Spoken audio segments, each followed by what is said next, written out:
Alright guys, welcome to another video here on the Wirtual TV channel. Today we are speedrunning. Recently there was an ongoing speedrun competition in Trackmania 2020. In the first 72 hours after the spring campaign was released, there was a competition to see who could set the fastest speedrun. And this is my final time, this is my final result. And I thought I'd just share it here, add some commentary over the top of it, because I was full focusing here to drive as fast as possible, and perhaps give you guys some insights into what I did and how I was able to go as fast as I did. So already on the first track I did a speed slide, and on this track here there is a reactor booster trick that was very quickly discovered, where you have to take a tight turn and now air brake on the drop here and try to fly over that barrier to go even faster. I kind of missed that boost. I got the first part down but not the second part, but it's still a decent start here with 18.2 there and 39.5 in the first two tracks. Now this one here, the third track, it is very difficult to drive on keyboard. My best advice here is honestly just to follow the road and then release here and then keep driving so that the gear happens after the turn. And with that you can get a pretty solid time. It's still going to be about 1 second off the world record that they can do with a controller, but around 21.3, 21.4 was the times I could get consistently here. And the way the speedrun works, that the timer stops after every track you play, so it starts and stops. It starts when you start a race and stops when you finish a race. So the speedrun is just your total in-game time after finishing all the tracks.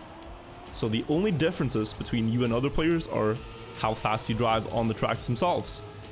So with that, the differences are going to be very small, and it's a lot about consistency here to try to get to the later tracks, because on these first tracks that are pretty simple, you will only gain or lose about, a tenth or two on every track. So to really gain time, to really go faster than your opponents, you have to get runs to the later tracks where things get very difficult. Now this track, map number 5, this is a very interesting track. You're trying to go faster and you don't really understand how. On this track, there is a booster that you actually want to avoid in this downhill. So the idea is to take a line that just goes to the corner here and skips that booster. Even though the booster is supposed to give you speed because you're on grass, it actually slows you down. No idea who found that out. I'm just copying the other players here, but that is a strat. Skip the booster to go faster. Makes sense, right? Anyways, I've gone through the first white tracks now in 201.3, which is a decent split. I was currently half a second ahead of my personal best here, and I should probably mention the prize pool. So there was a 200 euro prize pool for this. First place gets 100 euros, second place gets 60 euros, and third place gets 40 euros. And at the time I was playing this, the world record was a 16:28 by Bren, and second place was a 16:34 by Lars, and then you had a 16:34.9, which is my time in third. So I was pretty close there. But then I finally got this one that we're watching right now. Here on 7 there is a small short hit you can do that my personal best coast I think will do here by skipping the slow motion block and then doing a bug slide. You can see that it goes a little bit faster, but for the sake of consistency and driving runs to the later tracks in the campaign, I decided that that small time save of around half a second just wasn't worth it. So it's all about consistency here, just trying to get through the turns and not needlessly risk things. Now we're getting to map number 8, which I'm gonna be honest and say I was hoping was a downhill track again. There is some ice here in the downhill, but it's not the full 08 experience that we've had in other Trackmania games.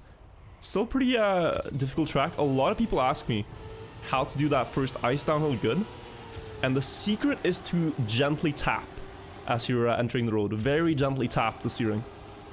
That's how you maintain the grip. Same here. Don't full steer until your wheels are back to normal, because they do have icy wheels for a little bit after you leave the ice. So you just want to gently tap, and then when you regain full grip, you can start fully steering. Now we're getting to 09, which again has a trick that I can't really do in the speedrun, but there are a lot of gears to watch out for here. The main one is on the booster here, where you stop steering as you get the booster, let the car gear up, and then you go through that first loop.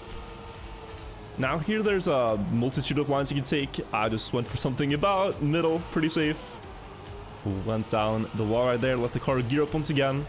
I'm just trying to build up good speed here for the ending by speed sliding. So on dirt, by gently angling the car left and right, you will build up more speed. You'll drive faster than if you just drive straight. Just because the car is sliding, and when you're sliding a little bit, you accelerate faster on dirt and grass. And now we're getting to 10, which is the first, apart from 2, it's the first like really big reactor booster map. And this one, you can gain or lose a lot of time depending on what kind of boost you get. So it's important to get a lot of runs to this point. But this was very late. This was right before the deadline. So we only had 72 hours to do this. This was right before the deadline, and I figured I'd just continue whatever I get. You can see here I missed the first boost pretty bad. I got a small one on the second, but yeah. Losing a lot of time here to my personal best. Almost a second after that checkpoint split. And I recover a little bit here, I think, with a better ending. Down to 0.91, but it's still a pretty big time loss there on map 10. Which now puts me even with my ghost, or overall personal best of 1634. Now we're going on to 11, which is one of the weirdest, but also most fun tracks in the campaign. It's very, very weird, but yeah, it flows nicely to play.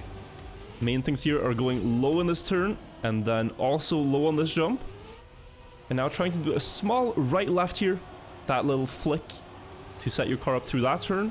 And then the last turn here, you have to go all the way out to the white lines and just stay in that zone. Here I left it a little early, so I have less speed. But it's still a 32.6, which is fairly good for a speedrun. So now we're getting to track 12, but overall, what we were all playing for here was getting to track 15. Track 15 coming up really is the main run killer that decides a lot of the speedruns here, so we were just going over and over, trying to reach track 15 and get through it without crashing. Here on 12 though, I got the drift pretty good. There's a shortcut here that is too difficult for runs, so you'll see me fall far behind my ghost here. Losing about 3 seconds. But still, for a speedrun, this is more than acceptable time. 31:34. Even a gold split. So it was the fastest completion of 12 that I'd had in my attempts of the speedrun. Now, track 13, this also has a small skip you can do. But I don't think anyone went for it of the players that were trying speedrun.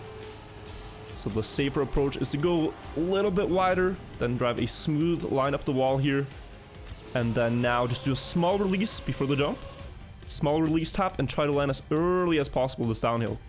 Here I jumped pretty far and I only got 436 speed up the loop, which is about 8 less speed than what you'd like to have there. So not the greatest run of 13 there. I still got a gold though, but I'm not really the best on that map in general. Track 14 here. This is a very technical mixture of grass and drifting. So again, you can see me do these small slides. I'm angling the car very gently to the side. That is building up a lot of speed. And then you have to do the drift. So here I messed up one drift really bad. Just miscalculated where I ended up and drove over the penalty grass, which you don't want to do. Here, more slides. Small, gentle speed slides. And then we're going through this part, just dodge all the trees, get to the checkpoint, drift up the road here. And for this, you want to try to go very early to the right. So you can set up to the left, reduce airtime over that hill there, and then go... Try to just stay about middle to get to the finish. 40 to 91. Again, not the fastest, but I've now accumulated over 1 second ahead of my personal best. And here is track 15. So the reason this one is so scary, if you play the game yourself, you might know there's a sausage loop. So of these blocks here, these sausage blocks, they made a loop. And it is very, very difficult to drive. You have to approach it all the way from the left, then fully steer to the right as you go in, and then gently tap. And here I almost lost control. You could see how shaky that was. But I made it through. And though I have less speed than my ghost here, and I'm losing quite a lot of time, this is way better than crashing. So it can take many attempts to get through there cleanly. Here I got it finally, and I'm 4 tenths ahead of my personal best, but I made it past it. I made it past 15. So now this is a real attempt And with only a few hours to spare for the deadline, I was pretty like stressed out here. Like, oh no, this better be the one, because I might not get past 15 again. So already on 16 here, I'm driving very conservatively. I'm not trying to push too much in each turn. I think I release quite a lot here just to stay safe, stay clear of all the corners and the walls. Yeah, I can see me driving a bit wide, trying to chill out. Because track 16 here is not one that you're gonna gain or lose a lot of time on. I stayed around 34 flat here, which is it's an okay time, definitely. But the later tracks like 24, 25 are where things can happen. Here, if you hold air brake just as you jump off and then hold it until you're almost at the platform, then just let go of air brake, you can get a soup there, a boost from the reactor booster. And there's one more you can get at the ending, but these two boosts gain a lot of time. And they're fairly consistent to do. Here I try to wiggle the car left, right, left to get a bit more grip with the surface before jumping off. But I actually ended up losing quite a lot of time. And then here in the end, you want to stay on the inside and then jump to the left side here, drift around and go full speed. And when you get the ring here, air brake. That will give you this final boost to the finish. So 39.2, also a good time. And I'm staying about level with my regular pace here. But if you look at the splits at the bottom right, you see my best possible time right now is a 16:27. Meaning that if I drive my best times in every track here, I could get a 16:27. That is obviously not too realistic, especially with map 18 here. This is one of the scariest. Have to very gently tap to the right to avoid sliding there. I still slid, but you have to drop a little bit of speed here before the checkpoint, so it's not too bad. Only lost about half a second to my personal best, but I do have less speed, so going into the ending here, I have to try to keep as much grip and speed as possible on the ice wall. I went a little bit high and lost it, so 0.7 is the difference now. Going through the turns, but I made it without crashing. And suddenly I'm 1.2 seconds ahead. So I am gaining ever so slightly. Map 19, only 6 tracks left to go here. This is one that's very scary. It's fully technical, and you have to really watch out here to not do one bad slide that could end your run. So going down the hill, I made it past the start. Then you have one very scary zigzag part in the middle, coming up after this jump, where ideally you will just do one drift tap and then fully send it, going at full speed through the poles. I think I let off, no, I actually went at full speed, so I did it properly here. Release through this turn, it's better than drifting. And then in the end here, you want to keep the gear on the dirt by going outside of the poles. So if you go inside of the poles, shorter distance, but you do lose your gear. So it's actually much better to go outside the poles, build up a lot of speed for this end jump, and try to make it to the finish. I had to release here and lost about like 0.3, I think. And suddenly my best possible time now has dropped to 16:28. So the record, a 16:28.8 by Bren. Not really too beatable for me at the moment, but I knew I could still fight for second place. Try to get maybe even a sub 16:30. Still have to get through 5 more tracks, starting with this dirt track though. Track 20. I haven't quite understood how to drive this one yet, but I'm getting okay lines here. Definitely not too bad. And then here in the end, you want to build up speed before you go over the sandy part, and then just go straight down to the right, build up speed for the final jump, and go into the finish. So at this point, I was at really, really good pace overall. Because you only get 1 attempt per track. I hadn't crashed yet or made any terrible blunders. But going into track 21, this is one of the scariest, most difficult technical tracks. I was a little bit nervous. And these small nerves, they got to me right here. Where I hit the wall, but then in a split-second reaction, I managed to go very low and jump very high, and barely made that jump in order to continue the run. So it didn't die there yet, the run, but I did lose 2.5 seconds. So now I'm in full recovery mode. Like, I'm very annoyed by that mistake, but I'm in full recovery mode because I know that this can still be a decent run as long as I get a good ending here. So I'm just trying to minimize my losses. I'm still staying within that 2.5, 2.6 second gap that happened because of the mistake. And if I can just get through the rest of the tracks, this won't be too bad in the overall scheme of things. So the difference is there, 2.6 seconds to my personal best, and I am now 1.5 seconds behind.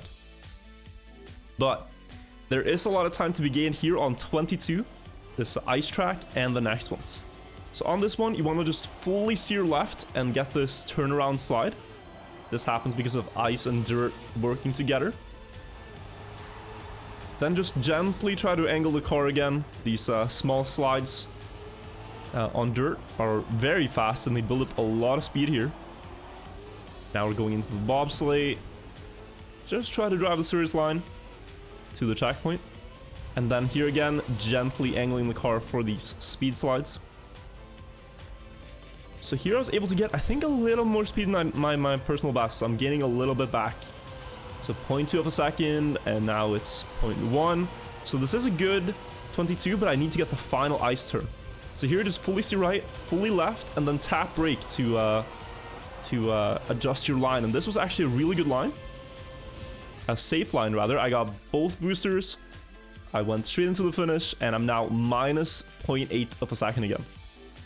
So I gained back what I'd lost. I'm still on pace for 16:31. Just 3 tracks to go. And I had a run that actually died on this jump here. I flew straight into the pillars. Made sure not to do that here. So I'm dropping a little bit to my personal best ghost. But this track is very, very scary. You have to be fully focused as you're doing these drifts, because one moment where you lack concentration will send you straight into the wall. And it gets even worse near the end here. This slide decides a lot, because after this slide, you ideally just want to go full speed down the hill here. I let off the acceleration. I didn't dare to. Now I have less speed in the loop and for this entire next part. But it was a safe that I had to do, and I almost crashed the poles here. Very close. I was very on edge here. But it's still good enough to make it through without crashing. 52 flat, and I have lost a lot of my lead again. I'm down to just 0.2 ahead of my personal best. So in order to beat Lars for the second place in the competition, I needed to get 2 really good last tracks and gain 0.7 on what I did in the run before. In order to do that, I had to get like a low or around a 111 here, and then a 117 on the final track. So let's see how this went. Trying to follow my goals here. You want to jump very early to the left here, and then make sure to do a small release tap as you go over here, else you can fly out. Here you want to straighten the car before the jump, so you fly flat, and then go very close around the corner. And I knew I was going to push here. I could gain a lot of time if I pushed here, so I just went at full speed through the trees in this gap right here, and I'm gaining on my personal best. I drifted here, trying to get a little closer, drifting here, building up a lot of speed, and I'm about to overtake my goal, so I know this is fast enough to secure that second place. If I can just pull it towards the finish, make sure not to drop off too early out of this wall ride, so I'm not making a mistake here. And I managed to do the first of the 2 tracks that I needed. I'd stayed within 0.3 of my personal best here. It's definitely good enough if I can now get around a 117 on the final track. But Spring 25 here is one of the scariest tracks. It uses fragile blocks, engine off blocks, and it also has very scary jumps. So this first one here almost went wrong, but I was able to save it. Now you have this engine off drop down here, trying to land as early as possible. Here you do a small release, air brake, counter steer, and then fully send it with the speed. So I'm ahead of my personal best. I'm on pace for 116, but I still have to hit this trick where you transition here, try to do it early. I lose a lot of speed. I know that I cannot make this jump, so I slow down to still get the booster. Basically trying to recover, trying to pull a safe measure, but it has costed me 1 second. So now I'm thinking like, okay, this was a really decent run, but now I really got to get a good end. And in order to get a good end here, you need this next part to be good. This fragile block coming up can make it so that your landings are very unstable. So this landing here has to be flat, perfect, and it is. It can go so much worse than what you saw there, but it is a good landing. I'm not going to lose much more time to my ghost if I can just drive a good end here. So coming through the final corners, down the hill here. Now try to line up straight for the transitions. No bad angle. And there it is. 1:17.83 on the last track. And the final time of the speedrun is a 16:33.14, which in the competition was enough for a second place. That is going to be my final time. God damn. 16:33. I'm still 4.5 seconds off Bren. He did an amazing job, but that's pretty good. That's honestly pretty good.